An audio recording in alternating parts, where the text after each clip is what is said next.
bienvenue dans cette nouvelle analyse. Aujourd'hui, on s'attaque à un sujet assez complexe et sensible aussi, la fibromyalgie. Oui, un sujet vraiment délicat. On a devant nous tout un tas de documents, des fiches d'infos, de la recherche, et la mission, c'est vraiment de naviguer là-dedans pour essayer de comprendre ce qui se cache derrière ce mot. Et pour bien commencer, je pense qu'il faut aller au cœur du diagnostic. Ce qui ressort de partout, c'est qu'on ne peut pas parler de fibromyalgie sans une triade de symptômes. C'est la base. D'accord. Le premier, c'est une douleur générale, diffuse, vraiment partout. Le deuxième, une fatigue intense, profonde, l'asthénie. Celle qui ne part pas avec le repos, j'imagine. Exactement. Et enfin, le troisième, des troubles du sommeil importants. Ces trois éléments, c'est obligatoire. Donc, douleur, fatigue, mauvais sommeil. Ça, c'est le socle. Mais ce qui me frappe, c'est que l'expérience a l'air tellement unique à chaque personne. On lit des cas légers, gérables et d'autres. Et d'autres où c'est totalement invalidant. Oui, c'est une maladie à 1000 visages, en fait. Alors, si on part de cette base, j'ai l'impression que c'est que la partie visible de l'iceberg. Démêlons un peu tout ça. Un truc qui revient tout le temps, c'est ces sensations de brouillard mental. Le fibrobrouillard. C'est ça, le fibrophog. On parle de difficultés de concentration, de mémoire. C'est presque aussi central que la douleur, non? Ah oui, absolument. Ce fibrophog, c'est un symptôme majeur. Et ça montre bien que la maladie, ça dépasse largement la simple douleur musculaire. Et il y a quoi d'autre? Et qu'on trouve des raideurs articulaires, surtout le matin, des crampes, des maux de tête chroniques, des migraines même. Mhm. Et il y a aussi cette hypersensibilité sensorielle qui est très très marquante. Une intolérance au bruit, aux odeurs, à la lumière, au changement de température. C'est une surcharge sensorielle permanente, en fait. Le monde extérieur devient une agression. C'est exactement ça. Et ce n'est pas tout. On note très souvent des problèmes digestifs.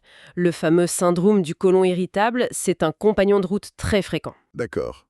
On peut ajouter la paresthésie, ces sensations de picotement, d'engourdissement, et même des troubles cardiaques. Palpitations, tension basse. C'est tout le système qui est touché. La liste est impressionnante. Mais ce qui est frappant, c'est que beaucoup de ces symptômes, la fatigue, les troubles digestifs, on pourrait les lier au stress, à l'anxiété. Est-ce que les textes font ce lien? Ce lien, il est non seulement clair, mais il est central. La dimension psychologique est omniprésente. On parle de troubles de l'humeur, d'anxiété, d'une hypersensibilité au stress. Et de dépression, souvent, et très souvent. Oui, d'un état dépressif. Mais, et ça c'est crucial, les spécialistes insistent, c'est généralement une conséquence de la vie avec la douleur et la fatigue. Ce n'est pas la cause. C'est une distinction fondamentale, ça. Alors, avec une telle constellation de symptômes qui pourrait faire penser à plein d'autres choses, comment un médecin s'y retrouve? Ça doit être un vrai parcours du combattant, hein? Ça l'a été et ça l'est encore souvent. Mais le processus c'est quand même structuré. Aujourd'hui, on se base sur deux scores principalement. Ok. D'un côté, l'index de la douleur généralisée, le WPI. Le patient coche sur un schéma les zones douloureuses sur 19. De l'autre, on a l'échelle de sévérité des symptômes, la SSI, qui note la fatigue, le sommeil, les problèmes cognitifs. C'est un système de points en quelque sorte? Oui, et la combinaison des deux donne une indication fiable.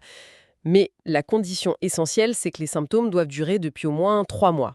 Et Et surtout que toutes les autres maladies qui pourraient expliquer ça, polyarthrite, problèmes de thyroïde, etc., ont été formellement écartées. C'est un diagnostic d'élimination. je comprends mieux le sentiment d'errance que beaucoup décrivent. Et j'imagine qu'après tout ça, la réaction à toute suggestion d'une cause psy doit être... Un rejet total.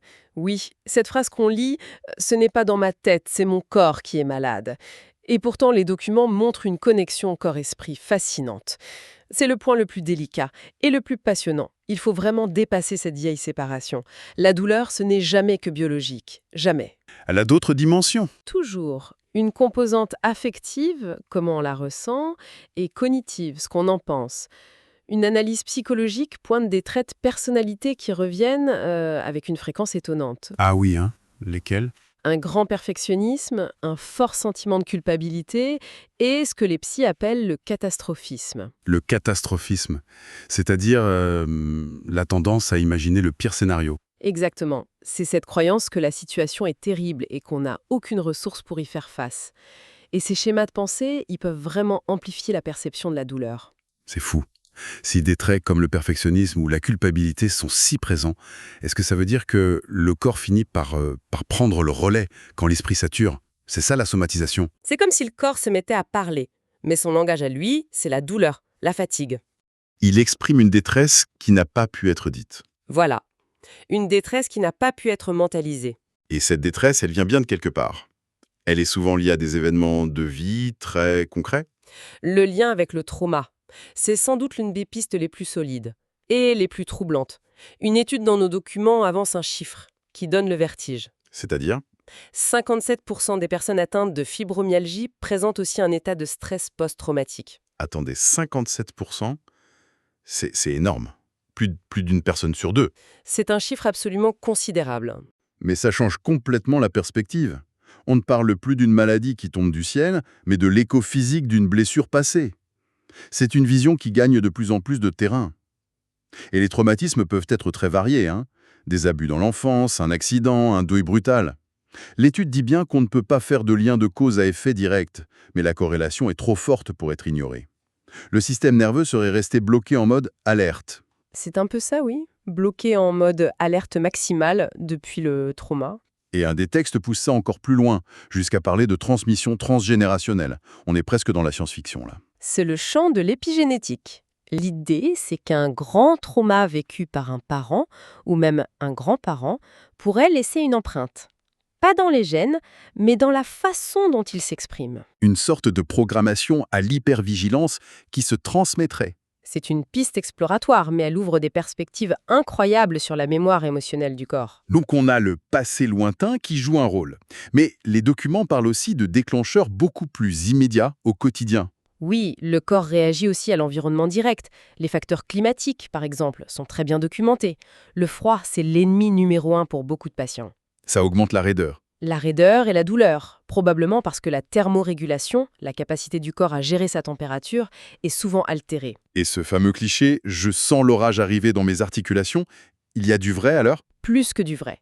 Une étude confirme que les fluctuations de la pression atmosphérique sont directement corrélées à une augmentation des douleurs.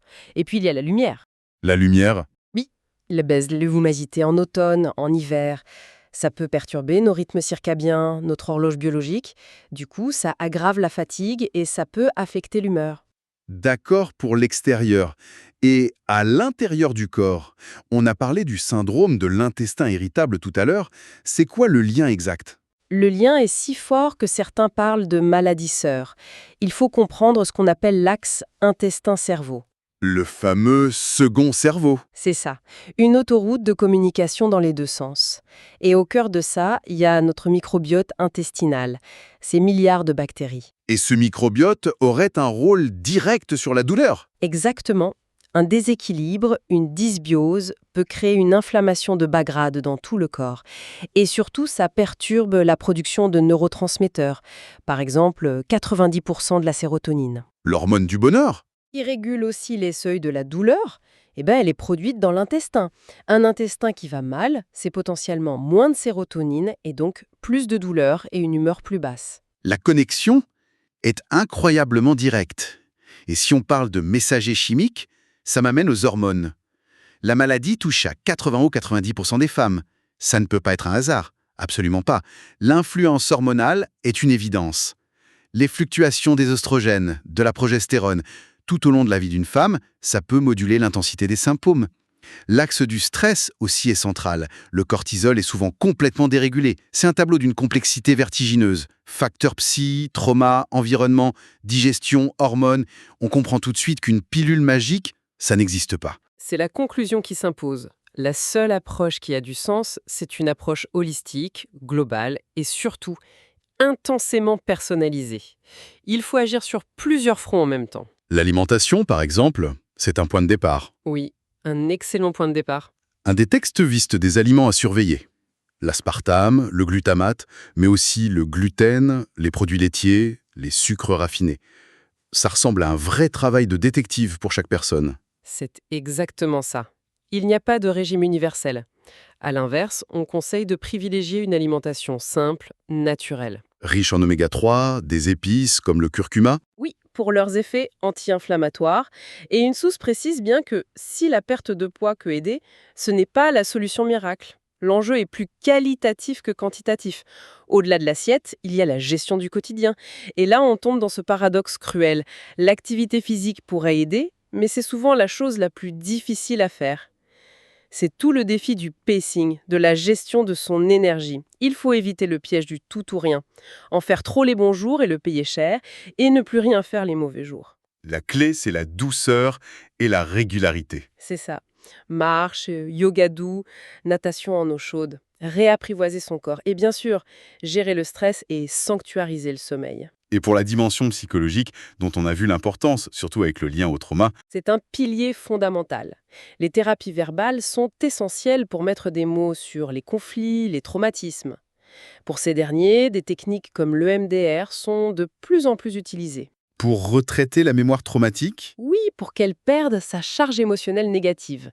Et la méditation de pleine conscience, la sophrologie, ce sont des outils très précieux au quotidien. les documents listent aussi plein d'approches complémentaires, de l'acupuncture à la phytothérapie. Oui, l'idée c'est de montrer qu'il existe une large palette d'outils. Chaque personne doit, avec de l'aide, piocher dans cette boîte pour construire son propre parcours. Il n'y a pas de recette, il n'y a que du sur-mesure. En faisant la synthèse, l'image qui me vient, c'est celle d'une maladie carrefour. Un point de rencontre entre le système nerveux, les hormones, l'intestin, l'histoire personnelle. Ce n'est absolument pas imaginaire, mais ce n'est pas non plus juste de la douleur. C'est la conclusion la plus juste. C'est l'expression d'un déséquilibre global et profond. Et ça implique que la gestion ne peut pas reposer sur un seul spécialiste. C'est un travail d'équipe. Médecin, rhumatologue, psy, kiné. Et surtout, le patient qui est l'expert numéro 1 de sa propre condition. Pour finir, il y a une idée dans une lecture qui m'a vraiment interpellé, une perspective plus orientale qui voit la maladie non pas comme une ennemie, mais comme un message de notre être intérieur. Le signe d'une disharmonie. Oui, une disharmonie dans notre chemin de vie qui nous force à nous arrêter. Alors, au-delà de la gestion des symptômes, je me pose la question, et si l'enjeu ultime, ce n'était pas seulement de faire taire la douleur, mais d'essayer de comprendre ce que le corps, à travers cette épreuve, essaye désespérément de nous dire? C'est une question ouverte.